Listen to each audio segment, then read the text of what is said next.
wasaaradaha ayaa waxay u guurayaan garoowe meesha buurta ah oo waxaa laga dhisayaa wasaaradihii oo dhan baa kusoo dhawaada warbaahinta puntland.com iyo TV Sahan TV waxaa baryahanba magaalada Copenhagen ee caasimadda wadanka Denmark ku sugnaa wafdi ka socday dowlad goboleedka Puntland wafdigaas oo ka qayb galay shir caalami ah oo looga hadlayay arrimaha burcadbadeedka wafdigaasi waxaa ka mid ahaa wasiirka cadaaladda iyo arrimaha diinta ee Puntland Cabdikhaliif Sheekh Xasan Acay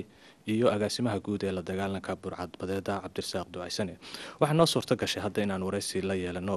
wasiirka Cabdikhaliif Sheekh Xasan ku soo dhawow marka ugu horeysa Denmark jalo wasiir waa mahadsantahay su'aashayda ugu horeysa rabnaa inaan ku weydiino waxa weeyaan shirkii aad ka qayb gasheen adiga 3 bari meelaha socday maxay ahayd ujeedada shirka maxaa idin kaga hirgalay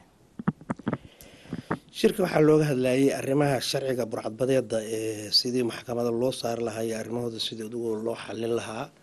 marka anagu markii hore waxaanu shirkan shirka horreeyay waxaanu tagnay si shiris baan tagnay oo maxaabiis ilaa 47 ku xiraa shirkaas barnaamijkaas wuxuu ahaa sida burcadbadeedda Soomaalida xabisyada Soomaalida loo keeni lahaa maadaama ay dadkaas haddii xabisyo kale lagu xiro oo ay 10 sano xiran yihiin aad bayna u dhalinyar yihiin hadhow bulshada ku soo noqonayaan iyagoo dhaqamo kale wata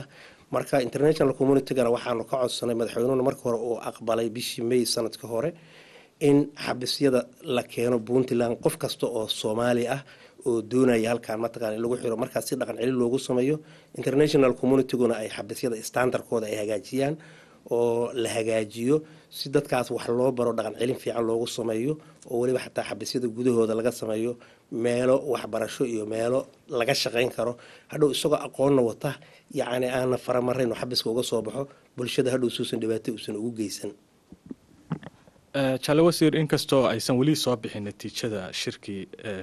baryahanba ka socday magaalada Copenhagen laakiin warar kale aan helayna waxay sheegayaan in dhinaca xabsiyada oo kale la doonayo in laga dhiso Soomaaliya gaar ahaan Puntland iyo dhinaca suuqooyiga Somaliland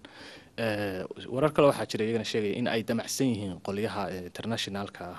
arrimaha burcadbadeedda xiiseeya in ay doonayaan in dhinaca maxkamadaha laga sameeyo wadanka Kenya oo lagu maxkamadeeyo burcadbadeedda Kenya Soomaaliyana xabsi ahaan lagu xiro marka arinta maxaad ka tiraahdeen idinka dhinaciina arintaas ma aanu ogolaan horta waxaaba moodaa arintaas inay xoogaa ku tahay arin allow sahalnimo ah in war siyaasada uga baxo ma rabo ummadda Soomaaliyeed ilaa kontomaadkii waxay lahayd maxkamadaha laga soo baxay sharciga bay lahayd maxkamadda u horeysay 55 sano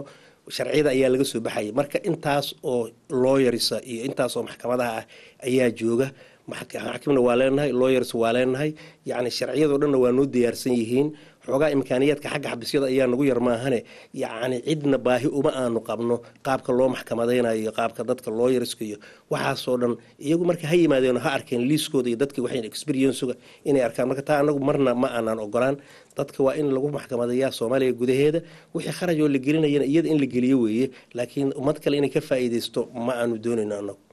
dhinaca haddii aan uga gudubno shirkii Copenhagen haddana waxaan doonaynaa inaan ka wareysano dhinaca Puntland dhinaca ammaanka baryahan dambe ammaanka Puntland waxaad moodaa inuu soo wanaagsanaanayo dhinaca ay calaamad ku taagan tahay hadda oo laga hadlaa dhinaca gobolka Mudug ama magaalada Gaalkacyo maxaad nooga sheegi kartaa guud ahaan ammaanka Puntland maxay dawladda Puntland ugu talagashay qorshaheedu siiya horta Puntland dakhliga iyada soo gala qaybta ugu badan ammaanka ayaa lagu bixiyaa dhulku waa balaaran yahay Gaalkacyo ilaa Caluula waa ilaa 1200 kilomitir garaacad ilaa Laasqor ilaa 1100 meelahaas ayay noqonaysaa baaxadda inta leeg nabadgelyadeeda iyo haykalkeeda iyo haynteeda horta waad garan kartaa wax sahlan ma aha way dalka Soomaaliyeed dhibaatooyin badan ayaa ku soo foolo oo ammaan darrada ah laakiin anagu waanu xakameynay arinta Gaalkacyo waxaa jiray dadkii burcadbadeedda ahaa inay aad iyo aad ugu soo faafeen oo goorta ay sameynayaan waxyaalo akhlaaq xumo ah iyo nabadgelyo xumo meeshuna waa xuduud oo waxay leedahay dalkii intiisa kale oo gobolada koonfureed bay xuduud la tahay marka waa garan karaysaa oo ninkii shar wadaa meesha inuu ka kaluumaysto ayaa dhici kadha marka culayska ayaa la saaray marka hadda uu waa fiican tahay dawladda kaliya iska kaashan mayso saad ogtiin dawladda Puntland ammaankeedu saldhig waxaa u ah waa culimaa diinka iyo oday dhaqameedyada iyo dowladda intaasoo iskaashaday iyo shacabka laftiisa iskaashaday marka way fiican tahay laakiin marmarkoo waa dhici kardhaa in wax dhacaan laakiin nabadgelyadu aad iyo aad bay hadda u fiican tahay wasaaradaha ayaa waxay u guurayaan garoowe meesha buurta ah oo waxaa laga dhisayaa wasaaradihii oo dhan baa magaalada laga raraya oo halkaas loo samaynayaa qorshayaal ayaa jiro oo mustaqbalka haddii